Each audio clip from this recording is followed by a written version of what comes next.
In the garden. Wednesday morning, delightedly wearied by my wander, I plonked myself down beside a bottle tree I'd just discovered, sparked up a rollie, and inhaled the history. The panorama before me, TV cliched, but to me now a new world. The opera house, and behind it the bridge looming triumphant over the water. And then, panning unhurriedly clockwise, the gums and the azaleas, the swamp oaks and white ibises, in frames to be treasured for my lifetime left. Here upon the coast, where a country was transplanted, once lay mudflats and reed marshes. Today ineffable wonders soar, crawl, and flutter in a microcosmic marvel, raw nature tamed by diligent artifice to keep our eyes wide, our minds lush and full of promise. Then, taking another puff, dragged from the purple reverie by the manacles of my habits to the immediate challenge of the far end of my cigarette, I searched for somewhere to tap it, a sudden guilt at the prospect of my imminent, minuscule sacrilege suffusing me in my short survey. I do not mean the roach, you understand, though cardboard would degrade there, I imagine, as surely as anywhere. No, just a few mere millimetres of ash, yet representing a tiny despoliation of a piece of paradise. But, well, perhaps this ash would nourish something. And what else to do but swallow it? And I did not want that bitter grimace, nor that sour taste to my savouring. And what did it matter anyway beside the towering banks and the distant chimneys? And so, with a mental shrug, I stretched out and flicked, depositing upon a few blades of grass among billions the chemical waste of my self-destructive pleasure. But as I did, an elderly lady passing by in properly fine attire witnessed my petty crime and grimaced herself, her well-kept face contorting, and in a voice lawn-clipped from the land of Philip and Brisbane, asked me, "Could you not have waited? Couldn't you have hung on just a little longer?" And of course I could have. I could have strolled a few more minutes to the exit to find an ashtray, or just some concrete, or even to pay appropriate respect to the disgracefully tokenistic totem erected in the shadow of the opera house to the Gadigal clan. But I did not hang on, and now my ash is in the garden, already dispersed and settled, the unnumbered atoms of my pollution now heedless to my remorse, to her scorn, to everything but inescapable physics, to time-arrowed entropy. That evening we returned to the gardens, and at the foot of a hoop pine beneath which, decades ago, he may himself have lain, have loved, have revelled through many a night, or which he may never have seen at all proofs now lost, all certainties subsumed into one, we scattered some of Dad's ashes.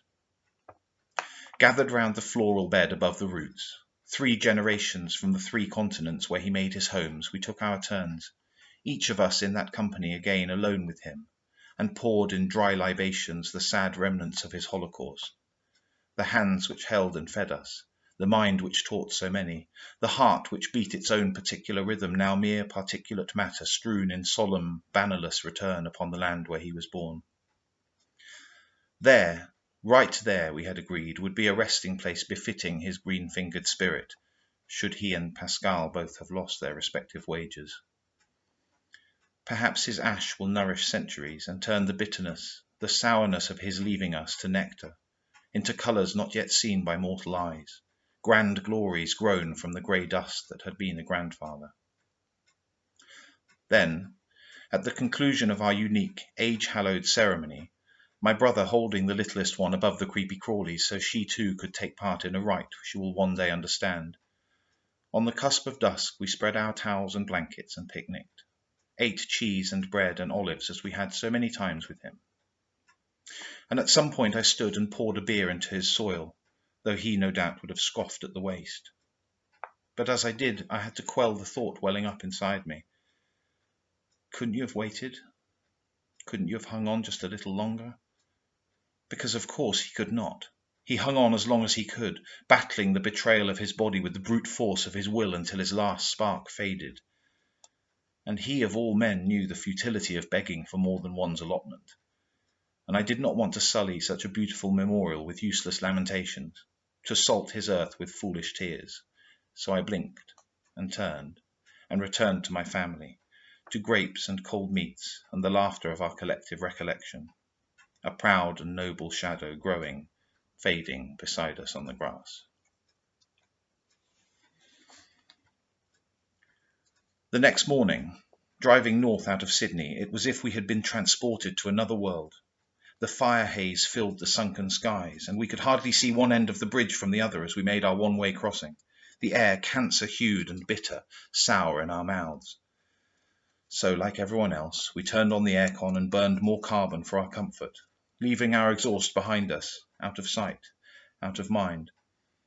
But there was no escaping the smog surrounding us. Our horizon husk-shrunk as we crawled through the suburbs, car after van after bike after truck, for mile after mile after mile through Chatswood and Gordon and Wahroonga and out of the city.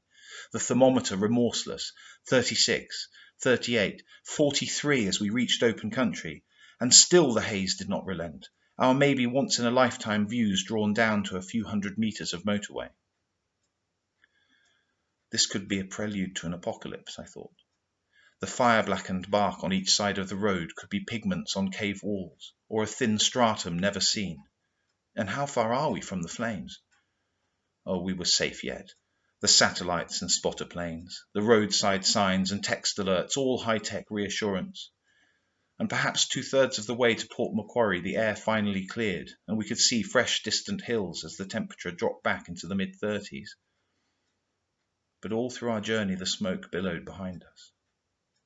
And as we pulled in and got out and settled in, I thought, are we just waiting? Can we not hang on just a little longer? Or is this where our industry meets entropy and crumbles self-crushed to dust? Where time's arrow ignites and all our futures burn to ashes to be scattered on the grey remnants of a garden by a wingless wind? But then my brother handed me a beer and I sparked up a rollie and looked out across the ocean and chose to think of other things.